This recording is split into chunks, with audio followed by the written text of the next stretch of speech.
Code Vein turned 5 years old this fall, and I still play it more than many other games its age. The game received mixed reviews on release, and has not received any new content in over 4 years. With the ever-increasing amount of good games in the Souls-like genre, why would you bother giving Code Vein a shot? There are a few reasons why a large selection of the Souls community would enjoy their time with this game. The first and most universally enjoyable part of the game is the blood code system. These are classes that change your usual action RPG stats, like vitality, strength, and dexterity. The thing is, these stats are entirely dependent on the blood code you have equipped, rather than the points you invest leveling up. By changing your blood code, you change your entire build. This can be done seamlessly whenever you have a break in the action, with no gifts active, more on these shortly. As you can likely tell from the amount of build videos I make, respecking is something I love to do in my Souls-likes. It's very beneficial if you frequently try new builds out of curiosity, or the current one you have is not taking care of the boss you're fighting.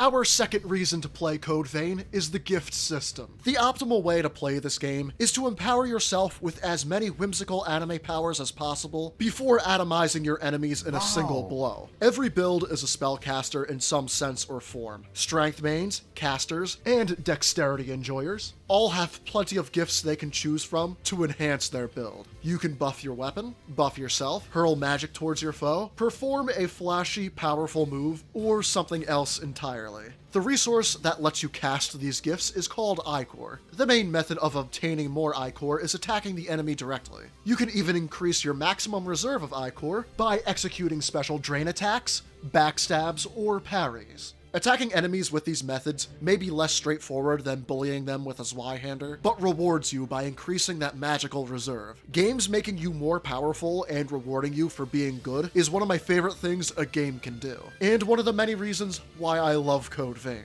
There are dozens and dozens of gifts to play around with. As a build crafter myself, I find all of these options to be very engaging. Engaging enough to have the Platinum Trophy and over 10 completions of this game. My favorite gift of all is Final Journey. This gift gives you a huge bonus to your damage for a whole minute and fully heals you. Just make sure to rest or beat the boss at the end of said minute. It isn't called Final Journey for no reason. Another aspect of the game that many will like is the co-op system present the whole time. You don't have to face any boss alone if you don't want to. There's always an in-game NPC partner that will help you along your way. If you feel like going at it alone, this partner can simply be turned off. I, for one, like the extra help and the campy dialogue from your loquacious companions. When I want a more laid-back Souls experience, I boot up this game, pick a partner, and play. You can also summon a live player from your menu at any time. Unfortunately, they'll be sent back home after beating the area boss, supposing you managed to find someone in the first place. If you want a seamless co-op experience, you'll have to pick up something like Lords of the Fallen or Remnant 2. In preparation for this video, I beat the game twice from a fresh character. Starting from nothing, I chose a caster build and changed blood codes multiple times throughout the playthrough, concentrating on mastering big damage spells of different damage types to dispatch enemies at a safe distance. Upon beating the game, I switched right into a strength build and did not look back. The character had no real issue drastically altering the playstyle right at the start of New Game Plus. Upgrade materials and haze, the currency of this game, are plentiful at the endgame, letting you upgrade many different weapons. One thing I truly enjoy about the weapons and armor you find throughout the game is that they will be upgraded to the level of the area, so you don't have to spam buy several hundred low-tier upgrade items to max everything out. It is such a nice feature that I wish every game in the genre had. I can totally see why many people didn't bother with this game too much, if at all. The enemy variety is not the best in class, and the story to this game is, if I may use this word as an adjective, as anime as expected. On the 2 playthroughs I just did of the game, I enjoyed the level design much more than I remembered.